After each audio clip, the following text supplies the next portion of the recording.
กราบสวัสดีFCทั้งช่องของสงกรานต์นะคะมื้อนี้จะมีแนวทางตำล่าวของเซียนผาสุกมานำเสนอคือเก่าพี่น้องวันที่11มิถุนายน69นี้นะคะกะยะถิ่มยะปานะคะ ขอคนละไลค์คนละแค่ให้กับเซียนเป็นกำลังแรงใจให้กับเซียนในเด้อค่ะพี่น้องกะเพิ่นก็ขอโทษขออภัยค่ะเลขวิ่งเพิ่นกะรุดค่ะพี่น้องแต่ว่าเพิ่นจับคู่ให้หาหนึ่งนะคะคันผู้ใดไปพลิกแพงเอา1กับ7เป็นตัวเดียวกันก็จะได้หา7นะคะแต่ว่าเพิ่นก็ว่ามันบ่เข้านะคะบ่เข้าตรงแต่ว่าคันผู้ใดพลิกแพงได้มันก็จะได้นะคะเอางวดนี้งวดวันที่11มิถุนายน69นี้จะเป็นตัวใดเฮาไปรับชมรับฟังกันได้เลยค่ะค่ะสวัสดีค่ะเอ็ดว่างบ่เนาะค่ะกำลังเสียนไล่รูปคลิปเพราะว่าเม้นเต็มกันเลยว่างแล้วล่ะค่ะไล่รูปออกแล้วโทรศัพท์มันความจำหน่อยไหมค่ะรุดมันจะไงเนาะแอดเนาะรุดไปตามกันแหละค่ะถ้าFTเพิ่นเข้าใจสูตรผมในเรื่องคนมือเดียวเนาะนับ1 2 3ไปฮอดเล็บฮอดนิ้วก้อยแล้วก็มันก็กลับมา1นับ1ใหม่เลยโป้มันก็เลยมันเอาตัวนั้นมาออกเบิดแอดแต่ว่าอายุแม่ก็อายุถ้าสมมุติว่าเลขตัวแทนมานี่มันสิเป็นตัวนี้แม่นหมดทุกถ้ามันให้ไปเด้อเมื่อวานนี่เนาะผมให้ไปมันวิ่ง1กับ2เนาะค่ะนั่นมันอยู่ในหันแหละ7คือ2 2คือ7แต่หน้า1กับตีลังกาเป็น7ได้เนาะอันนี้จับคู่เนี่ย2นั่น2คือ7 7คือ2ตัวเดียวกันเนาะมันก็ได้แล้วถ้าปีนเอา2เป็นตัวแทนมันก็สิเป็น7เนาะแอนเนาะตัวหา1คือกัน7ก็เป็น1ได้1เป็น7ได้นะค่ะคันคนเข้าใจกับแม่นอยู่ค่ะถ้าเพิ่นสลับผมก็เจ้าหังสิบ่เข้าใจลึกปานนั้นที่จริงแล้วหาหนึ่งน่ะมันก็เป็นหา7ได้คือว่าล่ะนี่ผมเห็นก็ได้ใกล้เคียงกันอยู่ผมเห็นตัวทรงคลิปให้ได้เฮาแล้วนี่เนาะ1 2เนาะมันบ่ล่ะ1 2เป็นตัววิ่งผมก็เฮ็ดตัวประกบไว้ถ้าสมมุติว่า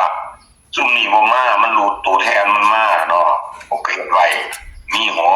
6แล้วก็มี7ผมเฮ็ดไว้เพราะว่า1กับ6เป็นตัวเดียวกันเนาะของพวกนี้ไรฟังจะเข้าได้เด้อค่ะ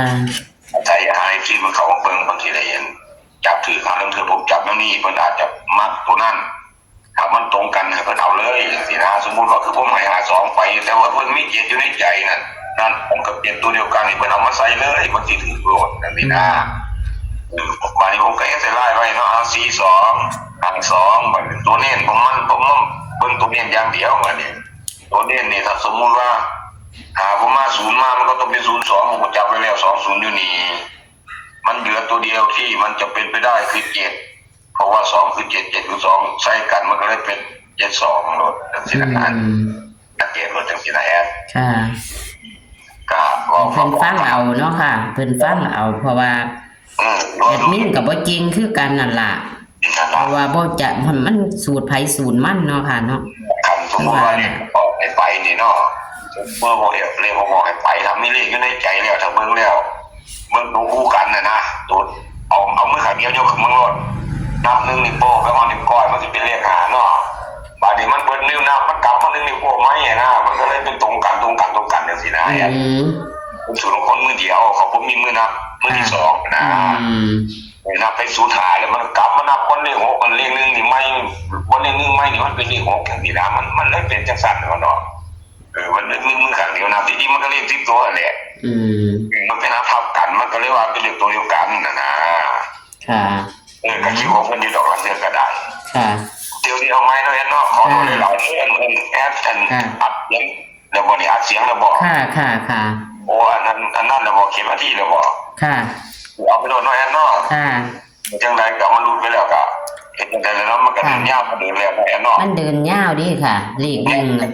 ยานรู้เด้ถ้ารู้มันสิเป็นจังซี่ไปอยู่แต่มันก็กว้างเอาให้บ่ได้ดอกค่ะคำนวณไว้แล้วแต่ว่าบ่สามารถจะเอาให้หมดเพราะว่ามันหลายแม่นบ่ค่ะ ผมมันหมุนจากศูนย์เนาะถ้า อื ศูนย์ ม แล้วนี่มันก็มีให้เห็นนู่นแหละเวลามันออกมา ค่ะ นะมันเป็นในวิเคราะห์ของผมเนาะเอาตัวนี้ละเนื้อไว้มือนี่ละคือว่าจะเข่าอยู่หรอกมันรูดโบโดนได้แต่จะเก่าแน่เนาะ แมนมันก็เดินยาวมาแล้วไหมค่ะเด็กวิ่งไหม เอาไม่เดือนอีกคือเก่านั่นแหละมันเดี๋ยวก้อนกับรุ่นมือ ค่ะ เอาเป็นเดี๋ยวนี้ก็วิ่งศูนย์ของหาแน่เด้อบนล่างด้วยการศูนย์กับห้าแต่วันนี้จับคู่นี่เอา20 20 30 30 60 60 70 70คือว่าจะนับศูนย์อยู่หรอกผมเดี๋ยว อื นี้ ม แต่ว่าผมบอกว่าเน้นดอก เอาอีก20เนาะน้อยมันคง60เนาะ ค่ะค่ะ 69 แล้วก็79 เออ 2ตัวเลข3ตัวนี่ ผมสิให้อยู่บ่หรือผมจับบ่ค่อยถือวันใดตั้งหลักซะก่อนเนี่ยเอาเลข2ตัวมันถือซะก่อน เอาคาเทียมันถือเฮ็ดใดเอาโลดขันมีเจียน แบบคนคันเลขมันรุดแบบบ่เห็นจักตัวจังซี่เนาะอยากตั้งหลักซะก่อน โอ้ นะ จ้าได้ เอาไป ค่ะ อาจจะเกิดเป็นหลายตัวเป็นปฏิเหตุให้ FC มันสับสน ค่ะ เอาตัวหนึงหรือไปยังบ่เอาเนาะเอา520นะ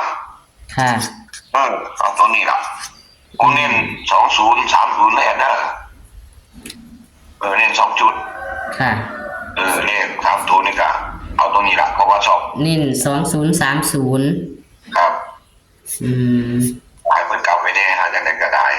ก็ทั้งนี้ทั้งนั้นเนาะเนาะมันก็เป็นเลขคำนวณเนาะก็บ่มีผู้ใดรู้จักตัวใดเนาะ แม่นค่ะ ทุกคนค่ะ นี่มันก็มีเขามีรูท เลขทุกตัวที่ให้คุณพ่อคุณแม่ไปก็คัดกรองจนตาเปลี่ยนตาเสียผู้ละเนี่ย แต่ว่าเฮ็ดคักอยู่เนาะค่ะ ผู้ใดก็ได้ผู้ใดก็อยากให้ถือนี่ล่ะค่ะบ่มีผู้บ่อยากให้ถือดอก คนมึงดูแล้วเนาะคนมึงดู ค่ะ เลขวิ่งก็มี0กับ5เนาะค่ะ ครับ ก็มาเท่าๆกันเนาะค่ะเนาะมาเท่าๆกัน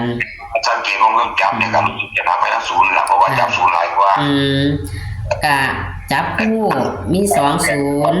ผมบ่จับเลย ค่ะ20 30 60 70ครับ มี69 79เป็นเลข6คู่เนาะค่ะ ครับ เน้นที่20กับ30ครับ เลข3ตัวมี520ครับเอาตัวเดียวนี่ล่ะจริง ซ้ำเน้นค่ะก็คือ20ล่ะเนาะค่ะนี่ ๆซ้ำเน้น20นั่นล่ะ แต่ว่าคันห้ามันเข่ากับเข่าตัวนิ่นเด้ล่ะค่ะ ของเซียนก็เลย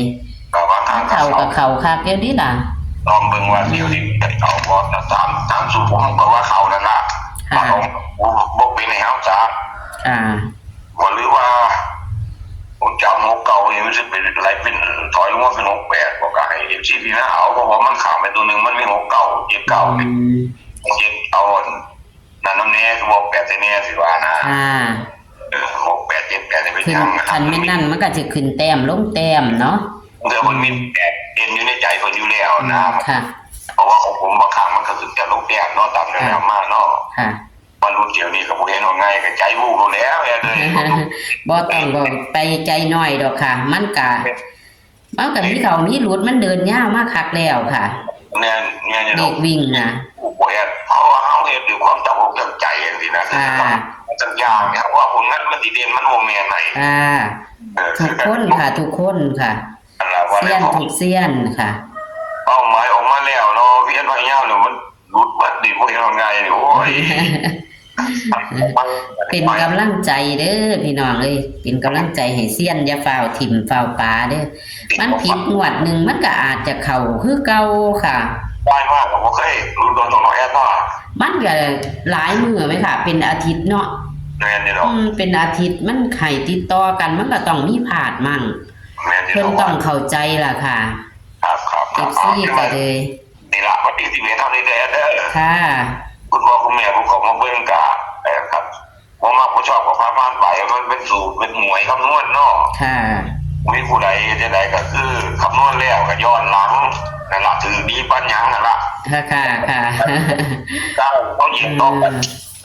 นะคือผมเรียกให้มือว่านี่นะเขาก้าวมาสูตรนี้นี่ ค่ะ ก้าวไปนี่ก็เขาก้าวไปว่ามันเสียถึงมันก็บ่แม่นซะมือว่านี่นะว่านี่เดี๋ยวนี้ก็ตั้งต้นเก่าใหม่แล้วเนาะเนาะ ค่ะค่ะ ว่าให้พี่โชคสุขสุขคนนี่ล่ะ2 ทุ่มจังน้อยนี่ล่ะเอาช่วงนี้ครับวันนี้ ค่ะ สวัสดีค่ะ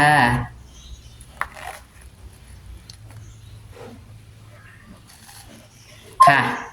พี่น้องเซียนเพิ่นกะรู้สึกว่าน้อยใจเนาะคันเลขบ่เข้าเนาะเพิ่นกะเลขบ่เข้าเพิ่นก็สิน้อยใจกับเป็นกำลังแรงใจให้เพิ่นคือเก่าเด้อค่ะกดไลค์กดแชร์ให้เพิ่นเนี่ยเด้อค่ะพี่น้องเป็นกำลังแรงใจเลขก็มีเข้ามีหลุดนะคะ พี่น้องเลขมีเข้ามีหลุดเพราะว่าเลขวิ่งเพิ่นก็เดินยาวมาคักอยู่ค่ะเพิ่งจะมาหลุดก็อย่าฟ้าวว่ากันเนาะพี่น้องเนาะอย่าฟ้าวว่ากันเลขเซียนผาสุกนี่ค่ะวันที่11 มิถุนายน 69ตำลาวนะคะพี่น้อง